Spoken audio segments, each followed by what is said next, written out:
Halo Mas Bro, apa kabar?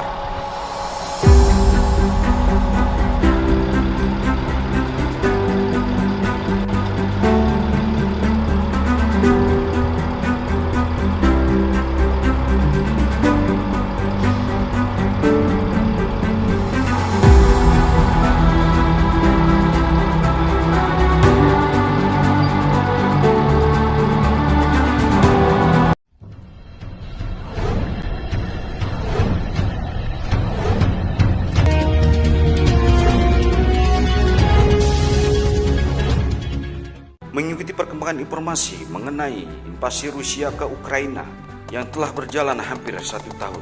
Tentu hal ini akan menyebabkan banyak sekali kerugian-kerugian, baik dari pihak Ukraina maupun Rusia, terutama dalam hal alutsista untuk memenuhi tempuran medan perang.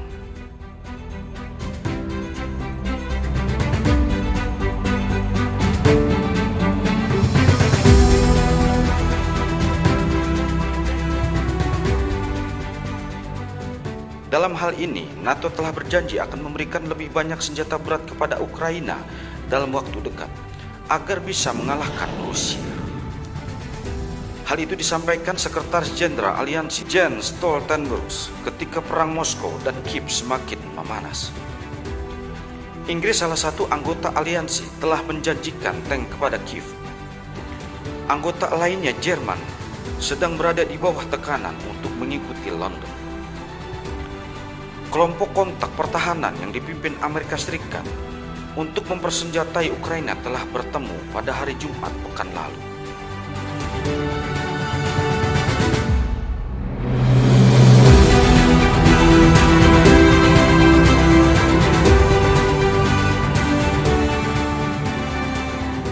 Kami berada dalam fase perang yang krusial, kata Stoltenberg kepada surat kabar Jerman Handelsblatt pada hari Minggu 15 Januari 2023. Beberapa hari setelah Ukraina kehilangan kota Soledar, kota yang penting secara strategis yang telah direbut pasukan Rusia.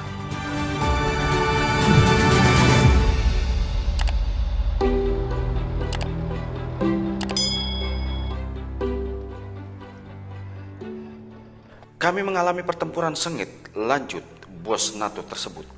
Oleh karena itu, penting bagi kami untuk melengkapi Ukraina dengan senjata yang dibutuhkan untuk dapat menang.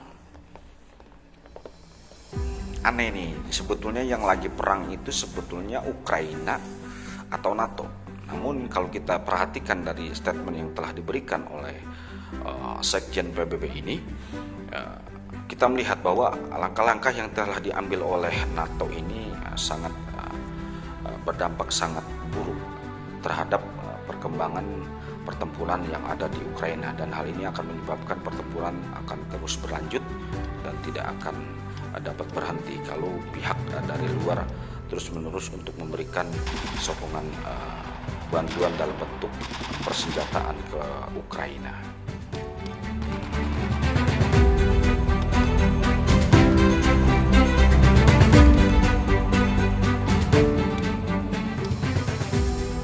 Dalam beberapa minggu terakhir, dunia melihat peningkatan dramatis dalam peralatan tempur yang dijanjikan negara-negara kekuatan NATO kepada Ukraina. Amerika Serikat, Prancis, dan Jerman secara bersamaan mengumumkan pada awal bulan bahwa mereka akan menyumbangkan kendaraan tempur infanteri ke militer Ukraina. Sementara Inggris secara resmi mengonfirmasi pada hari Sabtu bahwa mereka akan mengirim 14 tank tempur utama Challenger 2. Janji peralatan perang barat baru-baru ini penting, dan saya berharap lebih banyak dalam waktu dekat, kata Stoltenberg kepada Handelsblatt.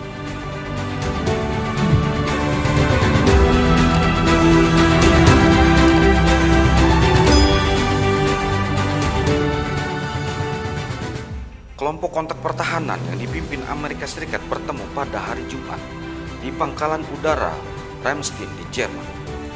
Panel yang terdiri dari hampir 50 negara ini telah bertemu 7 kali sejak operasi militer Rusia di Ukraina dimulai Februari lalu. Dengan setiap pertemuan diikuti dengan janji baru bantuan militer dari Amerika Serikat dan sekutunya.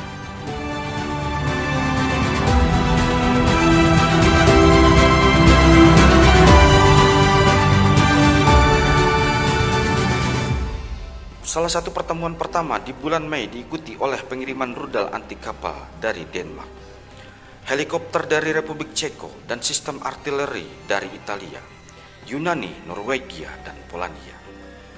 Pertemuan terakhir kelompok tersebut pada bulan November terjadi ketika Amerika Serikat mengumumkan paket bantuan militer senilai 400 juta US dollar, termasuk rudal darat ke Ukraina.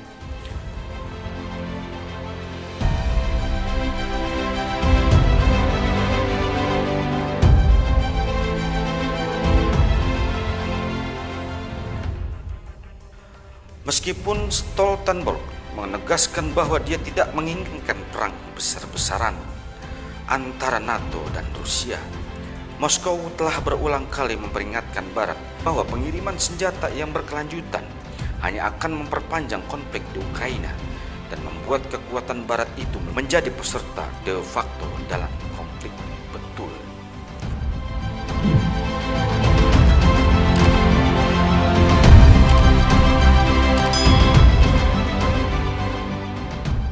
Jika NATO mengatakan bahwa mereka tidak ingin perang secara langsung dengan Rusia dan mereka berharap perang itu akan segera berakhir, pertanyaannya, mengapa pihak NATO sendiri secara simultan terus-menerus mengirimkan senjata-senjata canggihnya ke Ukraina?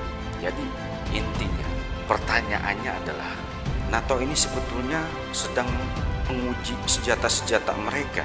Boleh dibilang NATO seolah-olah sedang menguji senjata-senjata modern mereka di Ukraina untuk menghadapi senjata-senjata Rusia.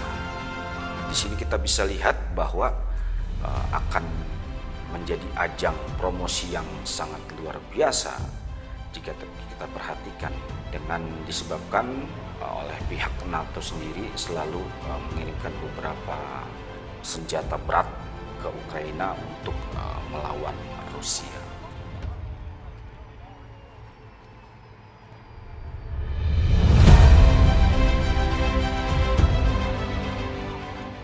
Presiden Rusia Vladimir Putin menggambarkan konflik tersebut sebagai konflik antar Rusia dan seluruh mesin militer Barat, tetapi mengatakan pada hari Sabtu bahwa kemajuan operasi militer Moskow adalah positif.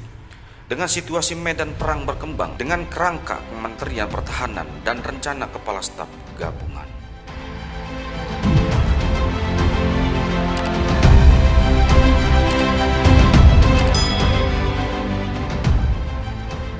Jadi, bagaimana menurut Mas Bro mengenai konflik yang terjadi di Ukraina ini, mengenai invasi Rusia ke Ukraina? Apakah segera berakhir atau akan terus berlanjut, atau bisa jadi hal ini bisa berkembang ke negara-negara lain?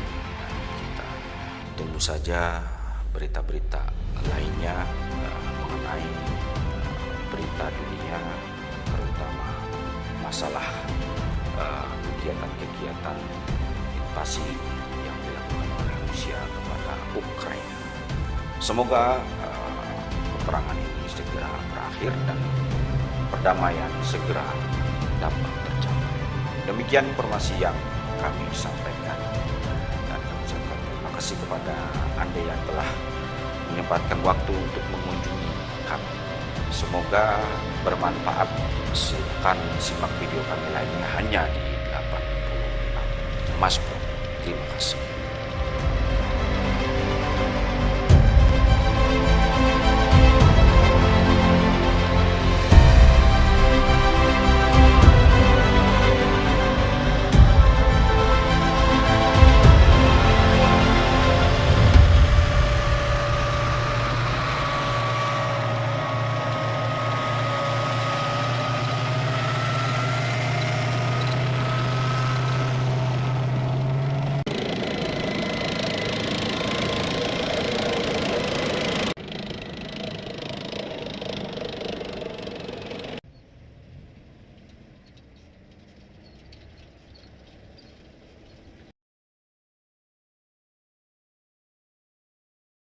Thank you.